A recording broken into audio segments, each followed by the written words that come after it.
जगन्नाथ परिक्रमा अर्पण रथर परिक्रमा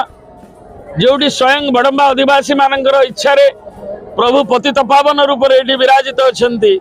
एवं तांकु दर्शन करने सांगे से चेतनार उद्रेक सांगे आमर जो 17 तारिख रे अच्छी तार श्री जगन्नाथ जो परिक्रमा प्रकल्पर लोकार्पण से समस्त आग्रह थे भी एका दिन समस्ते जापरें नहीं ठाकुर को ये स्मरण करेंगे एवं से चेतना रे जे होछन आम प्राण आम आत्मा प्रत्येक ओडियार प्राण विश्व नियंता तांकु बड़म्बार गढ़े आज जोटी श्री जगन्नाथ पतित पावन रूप से विराजित अच्छा गोपीनाथ देव मंदिर अच्छी एवं से पीठरू आरंभ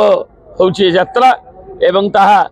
प्राय 14 तारिख जाए विभिन्न पंचायत बड़म्बार 38 पंचायत समिति तार आनुकूल्य जनप्रतिनिधि सहयोग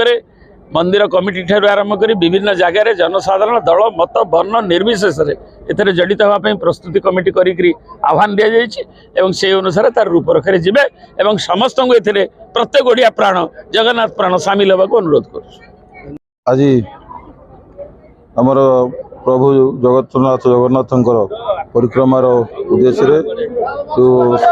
बड़म्बा अंचल आज यात्रा आरंभ होती प्रत्येक अरुआ चाउल और अक्षत नवापे आज शुभारंभ होती आम सागर आम प्रिय विधायक आम जिला परिषद आम भाइस चेयरमैन आम बीडीओ समस्त अधिकारीगण और समस्त जनसाधारण सहित मिलित भाव कार्यक्रम आरंभ होती